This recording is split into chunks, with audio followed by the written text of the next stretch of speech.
Hello, and welcome to this edition of Political Smackdown. I'm Betsy Wells, your host today, and to my left I have Wes Westmoreland, our regular. To my right is Mike Philbeck.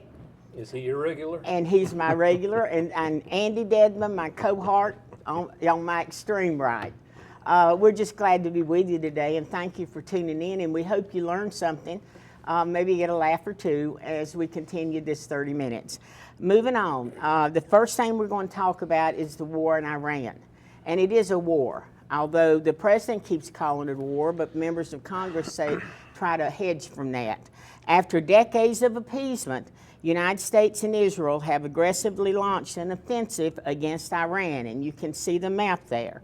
The destruction is immense, and we again find our nation in a debate about war powers, interestingly with the same players finding themselves on the opposite side of the debate.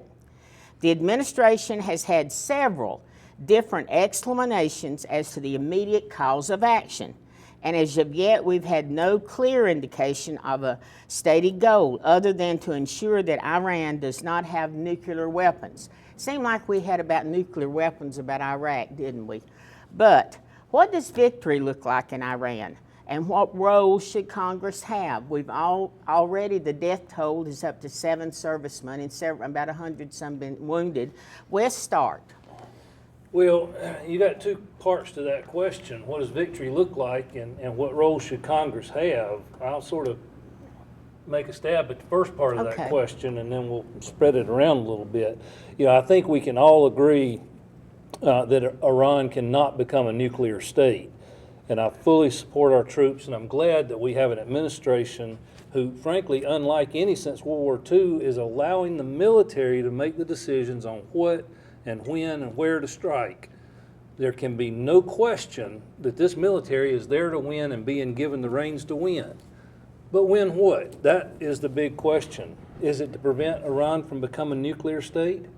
In 2025, after the Secretary of War said we launched the largest B-2 operational strike in U.S. history, Trump said Iran's key nuclear enrichment facilities have been completely and totally annihilated. Is it regime change? Well, we've accomplished regime change. We've got a new person in charge now, but Trump doesn't like the new supreme leader.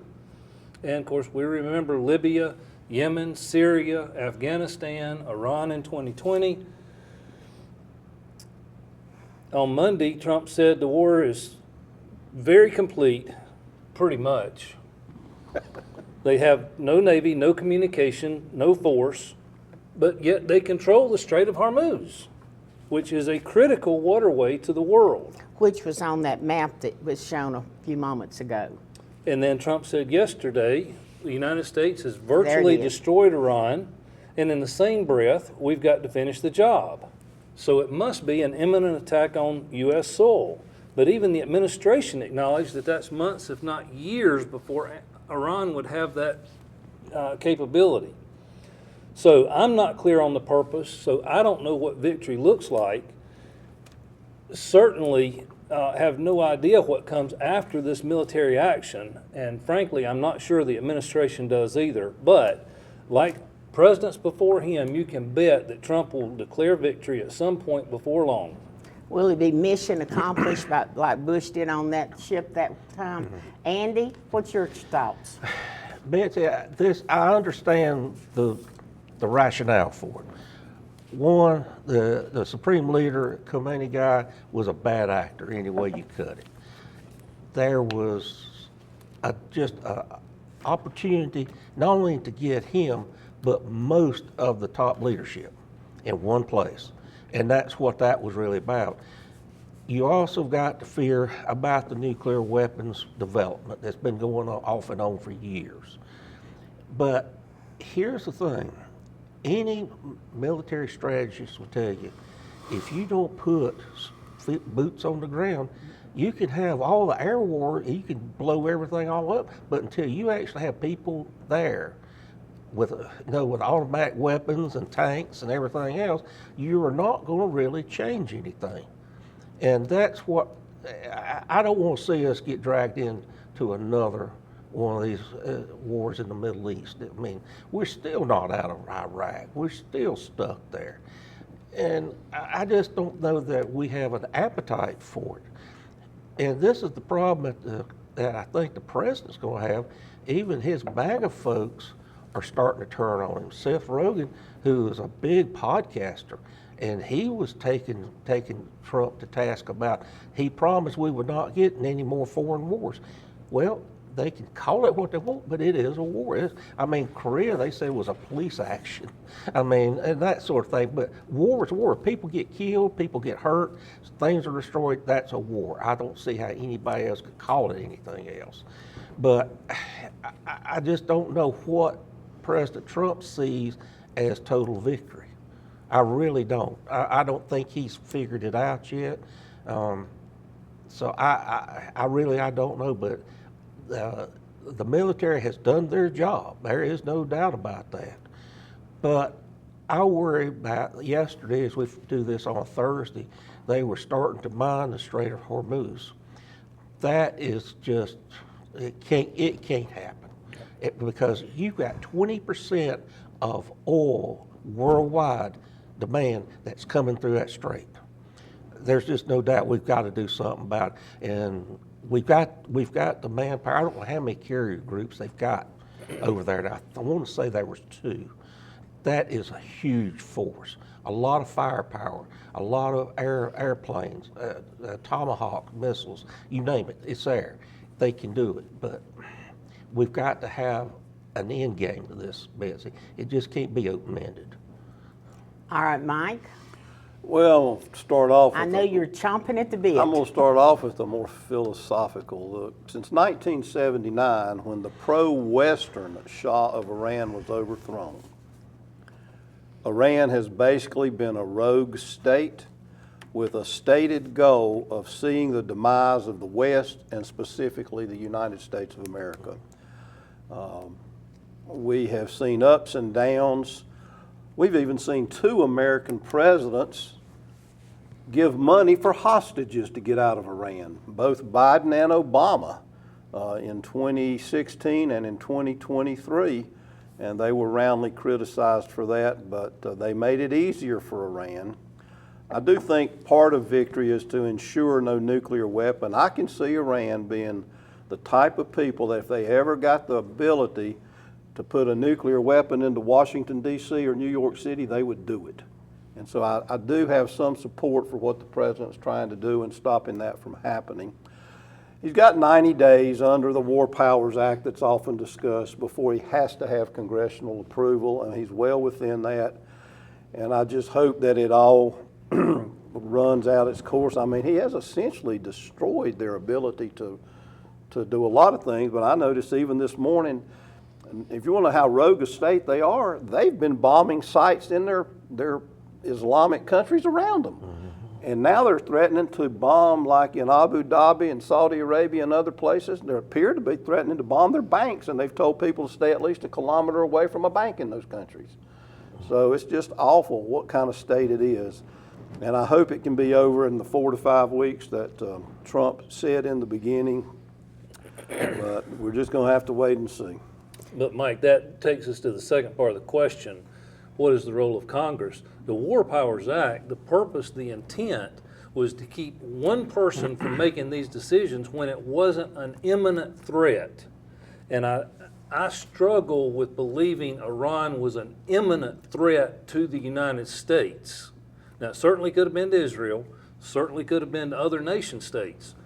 And we But are, it was not we an are imminent sworn threat. to defend Israel. If you go to Congress and get a declaration of war, you have to lay out the purpose, the cause, what victory looks like, what you're going to do And on the the back. plan. And then you have the American support, Andy. It doesn't matter if it takes more than 5 weeks. You're not going to get a declaration of war. You haven't had one since December 7th, Then 1941. what But- business do we have in being in war? Same that we had in every other conflict we've been in. It's at the discretion of the president, even under the War Powers Act. So we have a king. And we tried to get a resolution through Congress or through the House that failed because of the Republicans about limiting We've the also power. had the Republicans And- try to get them through that failed because of the Democrats. Well, and It so depends on forth. who starts it, But who's against it. on a personal note, I'm just glad that my nephew, who spent 4 tours of duty in Iraq, is now has retired and will not be among the boots on the ground in Iran. And Andy, I agree with you. I don't see how we can take over Iran, which maybe we're going to do, without boots on the ground. Well, and I think that the president thought there would be this massive uprising once that. I think that's what he really thought. Or is it that he just wanted to get abuse away from the Epstein files? We know that. This is part of his determination. One of the big fallacies, though, about Islamic countries, generally speaking, is as long as they're going to be theocratic Islamic republics, there's not going to be a democratic form of government that is going to have multiple people considered to rule. That's just the nature of that religious belief. They can't exist together. They can't exist together like it can in the define West. what that type of government is when you call it out. What is it? Well, it's a form of a dictatorship, and that's what they've had. Even the Based Shah on of Iran that got put out in '79, he was a strongman leader. He just happened to have been friendly to the West. He was. He was sort of like Bibi Netanyahu. But Netanyahu's not a practicing Jew. He's an irreligious Jew. Some people even question whether he's Jewish. He's a pragmatist. But you can't have a democratic form of government and an Islamic-run nation at the same time, in my judgment. But Betsy, I don't want to be misunderstood. Iran cannot be a nuclear state, and we should take action to prevent that. And we should support Israel without question and without exception. I just think this needs to be laid out better with an end game in place. And it seems to be rushed, and like we had to do it right now. Which movie was it where the famous statement was, "It's complicated, this is complicated"? It is. It is. It's got so War many. And it's is been going on for complicated. thousands of years. It's not going to be fixed this week. Well, and we hope that, we've already spent $11.3 for $1 billion, $11.3 billion in 6 days. That's so much more than the cancer research, almost the $12 billion, the whole budget for Head Start. Almost enough for Gavin Newsom to build a light rail to nowhere. Listen to you, listen to you. Here we are in California, but we really started off in Iran. Well, I don't think we're going to solve the war, but we certainly shall talk about it as we go forward. But moving on, let's go to North Carolina now. Update on the North Carolina Senate 26 race between Senator Phil Berger and Challenger Sheriff Sam Page. There their pictures are. We saw last week that the initial vote count on the election night, Page was ahead by 2 votes, not 2%, but 2 votes margin in this district, which includes Rockingham and part of Guilford County. The official count will be conducted this week. What's happened since election night? Get us started, Mike. Well, on the Friday we taped 6 days ago, we're taping on Thursday this week. On the 6th of March, they had their provisional ballots counted in Guilford and Rockingham counties, and that 2 votes swelled for Page to a lead of all of 23 votes out of more than 26,000 cast. And so a recount cannot be requested until after canvass. Canvass is on March 13th, which will be, by the time most of you see this, it will have happened. And there will be far less than a 1% difference, so the loser can legally call for a recount. It'll first be a machine recount. Then if there's any questions, under some plays they can call a I-2 machine or whatever you call it recount, where it's not a hand count exactly, but you look at them and make sure they record right. So you can bet that Berger's legal team, which has already been funded, is scouring for other things that can happen. Right now, they are scouring for the votes of those who may have voted in Guilford and Rockingham County in early voting but died before Election Day, because that's an illegal ballot in North Carolina. They're going to look for those that may have been felons but were allowed to vote if they can prove it. Some that didn't even live in the district, and they already, the Board of Elections found a couple of those and threw them out in the canvass that were provisional ballots. And there are others, and then there'll be legal challenges. Betsy, in all likelihood, this will not be settled by the time we tape next week or the week after. It's going to take at least several weeks. And we're going to break now to go to commercial, and we'll come back, and Andy will take up what's going on in Rockingham and Guilford County.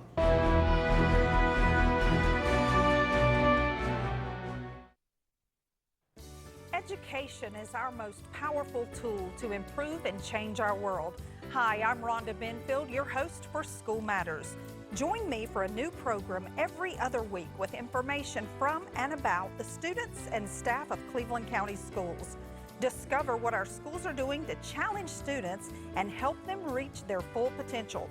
You can catch us on Spectrum Cable Channel 19 or stream us live on c19.tv.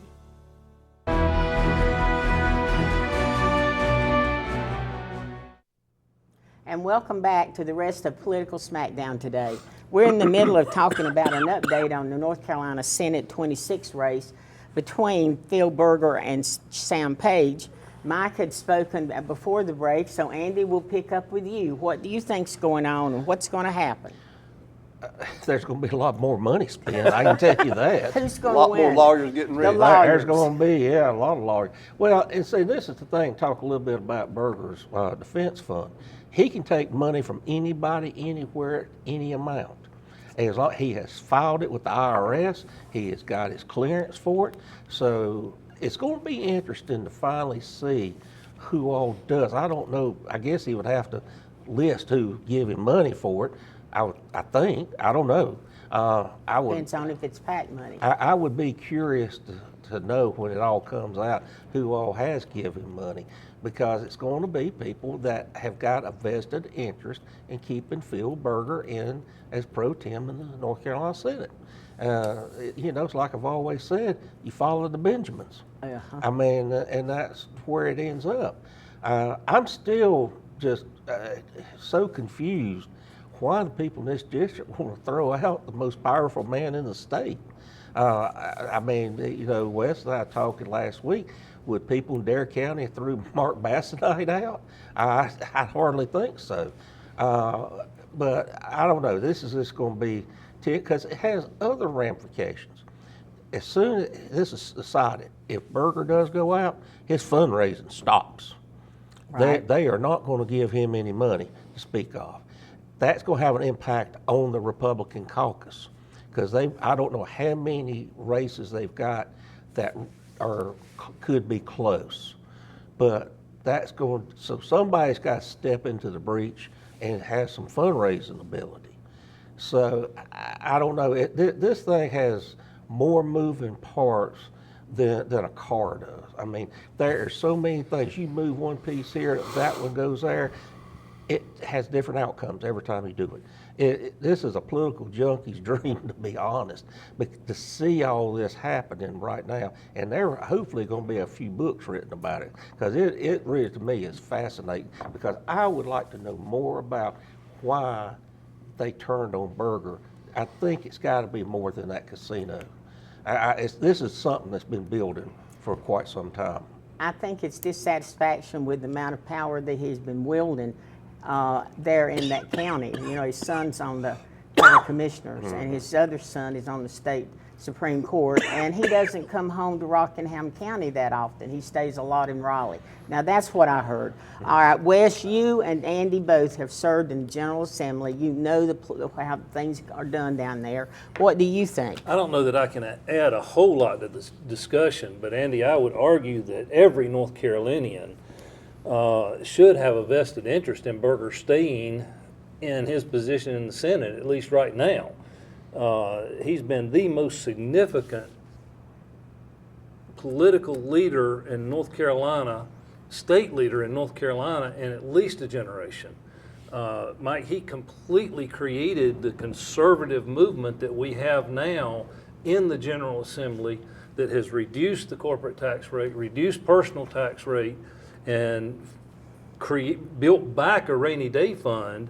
Andy, when I went down in 12, we were in debt so far on unemployment to the federal government, we were in a bind as a state. You remember that? Oh, yes, we were. Berger dug us out of it, or led the General Assembly to dig us out of it. So it's going to be interesting to see. I agree, there'll be books about it, and it is a junkie's dream to watch what's going on, but Berger won't back down. I don't know that he's going to find those 24 votes that he needs.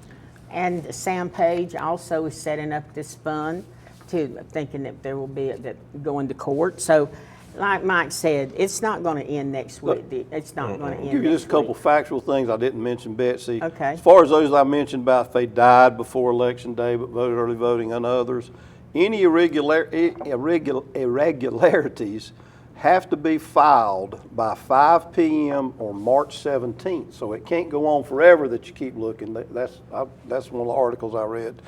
And any protest has to be filed before canvass of a different type. So there are some things that make it to where it can't just drag out to drag out. You got to get certain things in by certain dates. Then you have time to prove them.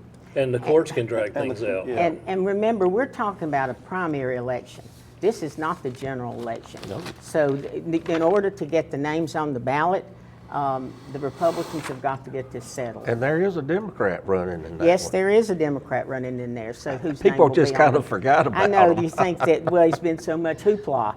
Well, we'll just see what happens, and I agree, there'll be books written about this, and the fact that Berger, I know that for many Republicans, he has done so much, but now for the Democrats, he has not been a friend of voting rights and gerrymandering, so we'll just see what happens He when was a big friend of gerrymandering. No, I know he was. I'm not a friend of Democrats. I think he fathered it. Yes, he fathered it. Yes, he did. All right, moving on. Well, let's go to the local. The Cleveland County School Board met this week, the first meeting since the primary election, and since Superintendent Stephen Fisher has announced his upcoming retirement. Did sparks fly among the board members about adding to the agenda? A decision was made about the Marion School site. What happened? And the board honored several athletes and winners. The board unanimously also approved placing the NAACP plaque at Shelby High School honoring the 4 black students who integrated the school in 1963. They were Severn Budd, Rayfield Cabinets, Cynthia Lowe, and Mary Borders. The only living member of the Shelby 4, Miss Severn Budd, was present and honored by the board. Andy, talk about the school board meeting. Well, you asked if there were sparks flying. Has a cat got a scratching ear? I mean, absolutely there were sparks. I mean, Danny Blanton tried to amend the agenda. He wanted to have, he never would name, but members to be sanctioned, and reprimanded, I guess taken out and flogged too, I guess, but that didn't get anywhere, and that's coming back from all this about the interaction he had with Ron Humphreys, and Ron did not slap him. There is nobody that was there said there was no slapping. Did he have his finger in his face? Yes, and Ron moved it, which he was invading his space, and I just can't imagine any 4 of us would tolerate somebody invading our space like that, pointing a finger in your face. So that was the most interesting thing. Now, then you get on to the Marion School. They are going to put this out for bids. And so anybody that has an interest can try to buy it. And woe be if somebody decides they're wanting to build some houses over there, those folks around Marion School are going to be very unhappy with that, because you look at Pinnacle, what's being built around there, folks, that's the kind of houses that would be built there. Would not be appropriate for the neighborhood in any way, shape, or form.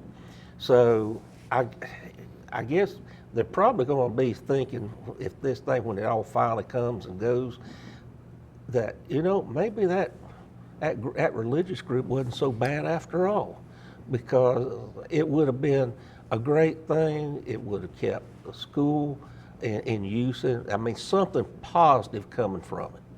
So, but I don't know why some people seem to think that that's going to be reopened as a school by the county. And it's that ship sailed a long time ago, and it's not going to happen. I don't care what anybody says. It would cost so much to get it, because it was grandfathered in, and I would guarantee you now it'd have to be up to the current building code, and that would probably be unbelievably expensive. So anyway, the school board is always a gift. It keeps giving. So if you like entertainment, it bothers me that this is how our schools are run, and it is an embarrassment. And they're all Republican. Yes, All they right. are. Quickly, Wes, let's comment you and Mike. Quickly, I'll just touch base on the acknowledgement of the Yes. NAACP plaque and these 4 individuals who integrated. I fortunately did not experience segregation, therefore started at an integrated school, but I can't imagine the courage, the effort that it took to take those steps and what they had to deal with. And thank goodness for people like that in our past that give us a different opportunity, a different outlook today. And as they marched up those steps that lined with policemen that day back in 1963. All right, Mike? Well, I was in Quickly. the 6th grade at Oak School the Were year they you? started, and the only one of those 4 I remember particularly knowing a little bit was Rayfield Cabinets, who is now deceased. But I'm glad they're doing that plaque. It's an honor to those folks past. The sale will be to the highest bidder that's a responsible bidder if it sells. But y'all keep in mind that generally speaking, a local government in North Carolina, and I feel sure this applies to the schools as well, does not have to accept the highest bid if they think it is not responsible or too low. So it's not sold just because you put it out for bid. I think the ironic thing that could possibly happen, depending on how much interest there is one more, one less, which handles foster children and does have a Christian base and wanted it. What if they were the highest bidder? That's true. All right, now we go to lightning round. And I want to go first. I want to recognize Will Varner, who is from Kings Mountain High School, 2nd year state champion in wrestling. And also our basketball team is playing, we're taping on Thursday, March 12th, and they play tonight at Wake Forest University for the state championship. All right, Wes? Well, in breaking news this week, the U.S. has decimated the Iranian military to the point that the French, bless their hearts, now feel safe in sending warships to help. All right, Andy. Well, it's one they had already surrendered to Iran. But anyway, I want to talk about political signs. Folks, y'all are doing a great job getting them up, except for one candidate, Dan Brown. He still has 3 signs up at the Rippey precinct. So whoever put his signs out in the county, please go around and get them. All right, Mike. Well, I'm gonna do a trivia question. Uh-oh. We're taping on not question, comment. We're taping on the 12th, and we have Friday the 13th, the day after we tape, for March, which we also had in February because it only has 28 days. And I got to thinking, how often does that happen? Well, it occurs every 6 or 11 years following that 28-year cycle. It happens only in non-leap years because in the other year there's 29 days. So the next occurrence, the way this works out after 2026 is 2037. Then it'll be 6 years later in 2043, and then it'll be 2054 and 2065. So it can only occur when certain things happen. And Andy, I got to thinking, if I'm here in 2054, I'll be the ripe old age of 102. So if you're still here in your 90s, you enjoy it if I'm not here in 2054. Will do. And on that note, thank you all for tuning in for Political Smackdown. Have a good week, and we'll see you next week for, again, Political Smackdown.